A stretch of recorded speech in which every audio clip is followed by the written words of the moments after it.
Hey people, this is Mychaeltodd. I'm going to get right to it. We're going to talk about the Kevin Hart story and what was going on between me and the guy out of Washington, D.C. who went off on me and called me a bitch and F you and all that other kind of stuff. Listen, when you're in my kitchen at my home, or I'm at your home in your kitchen and we're having a private conversation in our home and we're good friends and we're joking and caroling, I don't have no problem with a person calling me a bitch. I know I can be a bitch. And just like you probably sitting there know that you can be a bitch sometimes. A man or a woman can be a bitch as far as I'm concerned.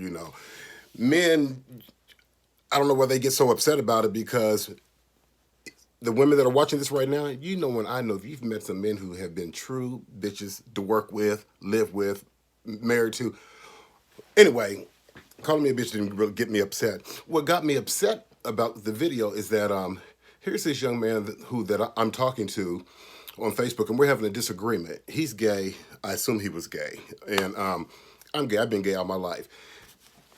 I don't always agree with everything when it comes to black people, gay people, white people. I'm not always in agreement just because of the fact that I'm black or I'm gay. The bottom line is, this is how I felt about the whole situation about Kevin Hart. Kevin Hart apologized. I'm good with that. That happened a long time ago. Some of the things that we've did in our past, do we have to keep apologizing for them?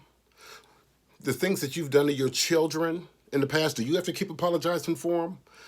For a person going through mental illness, any kind of recovery, whether it's let's say alcohol, drug abuse, or whatever, do you have to keep apologizing for what you did? No, you don't have to. And everybody's not going to accept your apology. And this is just where it's at. Everybody's not accepting his apology. And that's fine. But he did apologize. And I don't think he has to keep apologizing over and over again.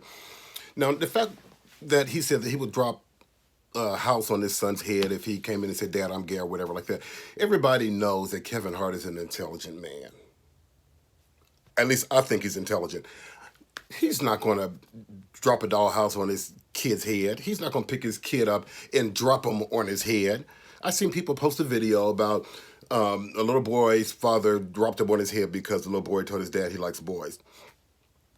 To say that, Kevin Hart would perpetuate that kind of hate and those kind of things would happen, that's not what happened at all.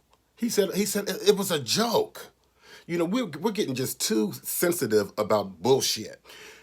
And as far as I'm concerned, even gay people, we're getting too sensitive about bullshit. As far as the marriage and all that other kind of stuff when it happened for gay marriage, there was a lot of gay people who wasn't for same-sex marriage. Me and Kevin, we were already married. We flew to Burlington, Vermont, and got married way before, same-sex marriage was legal across the board. But we were members of HRC, so the money that we sent for our membership, it went to support those lawyers going to Washington, D.C. to fight for it. And so we were for it, but we had always been, you know, comfortable where we were already at. But we still were supporting that cause. But the HRC and GLAD and all those other nonprofit organizations that are pretty much geared to gay situations where they feel that, we still need rights, I don't agree with how some of those nonprofits run their business and how they promote their business. Some of the things they stand behind, I'm not for. Some of the things they need to stand behind, I wish they did. For example, a lot of black transgenders have been killed, are being killed, have been killed, and they're not shining a light on it big enough as far as I'm concerned. They're not going to none of those cities where this thing's happening and out there protesting in the street and making it visible where you see it every day on the news. And as far as, people calling me a sellout and I'm a Trump supporter because I'm not down with how Kevin Hart handled the situation, that's bullshit. Everybody knows I can't stand Trump. I always, from the beginning, I told people that, Trump probably won't even finish his first term. I said that when he first got elected. And for all this animosity and hate that people are projecting on me because I'm not on board with, assassinating Kevin Hart's reputation, I'm not going to do that. There's something that's called compassion. For all those stray people who believed in same-sex marriage and felt that we had the right to do it, And I'm not talking about the evangelicals, the ones who didn't believe because of the biblical thing. But I think what people who, I'm an ordained minister, so I believe in God. And I believe that everything in the Bible is not something that I can get on board with either. So I know people say, I believe everything in the Bible. I don't believe everything in the Bible because the bottom line is the Bible was written by man, and man has a way of changing the history on everything. If you believed everything in the Bible, you would not be doing some of the things that you're doing right now. So that's another subject. But moving on, there's something that's called compassion, and I have compassion for people who I feel apologize and they mean it from their heart. And that's the way that I feel when it comes to Kevin Hart. You know, people are going to hate regardless. Like they say, haters are going to hate. So, you're going to hate me and you're not going to respect anything that I'm saying. And that's fine. You have the right to do that.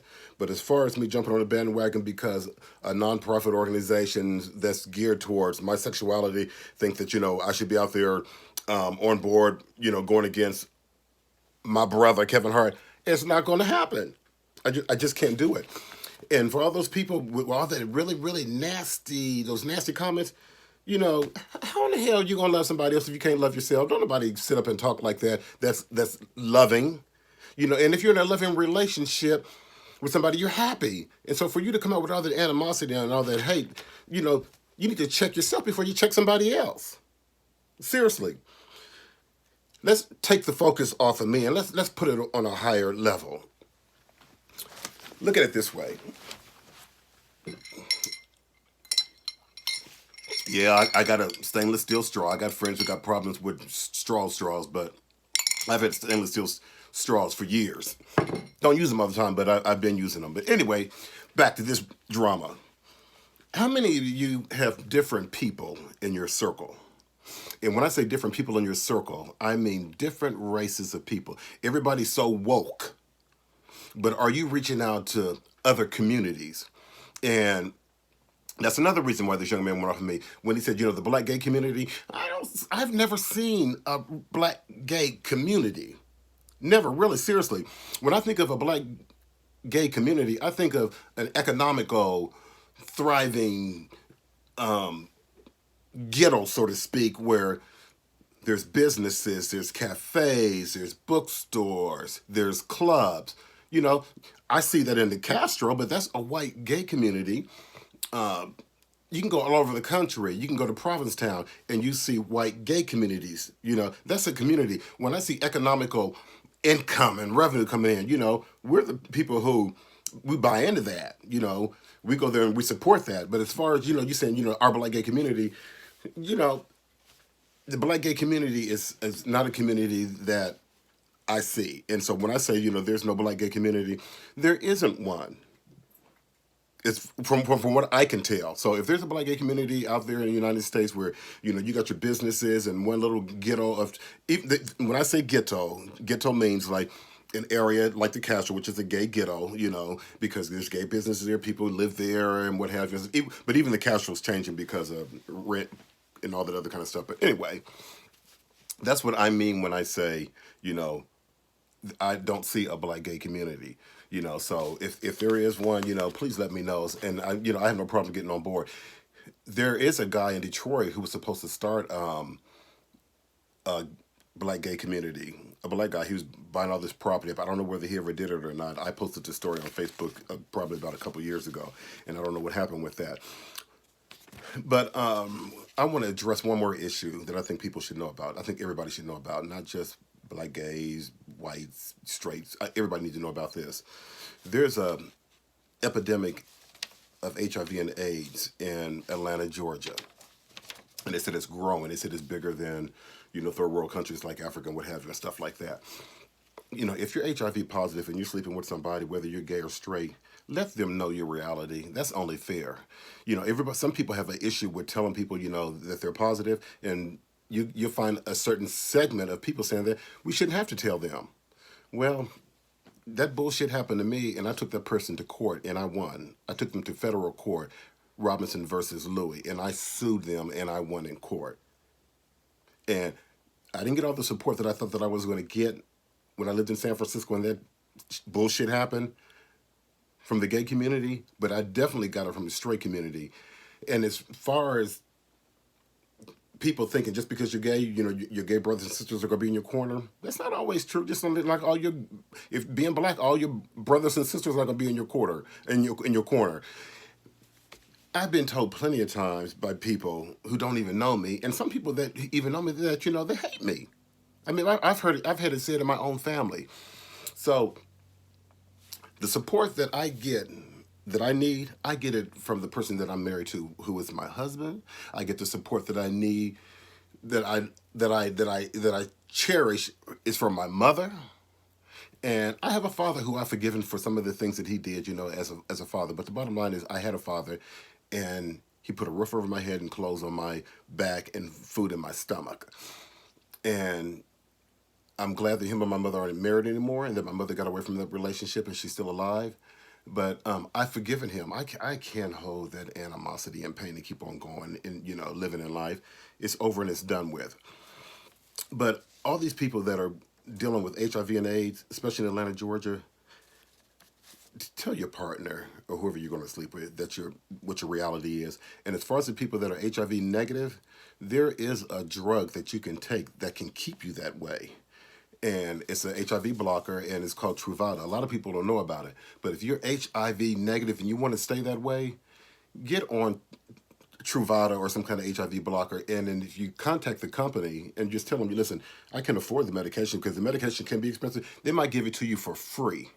And just because you're in a relationship and everything is cool, you can still take it. Don't take the chance that John Doe may come home, or Jane Doe may come home and say, listen, oh, I slipped up and I slept with so-and-so. And next thing you know, they're HIV positive and you may have contracted it. Just do it for your own sake. I don't have too much more to say about that. But as far as me hating on Kevin Hart for what he said, it's a done deal.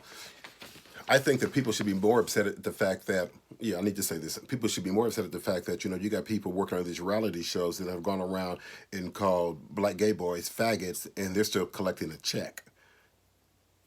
Now, if you really want to do something and you want to be proactive, get upset about that.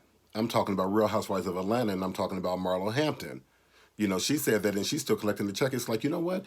If the white gay boys was going through something like that, don't you know they would have jumped on a bandwagon and started some kind of a march or whatever and said, listen, that person needs to be fired? But she's still on there collecting a check. She's not a peach, but she's collecting a check.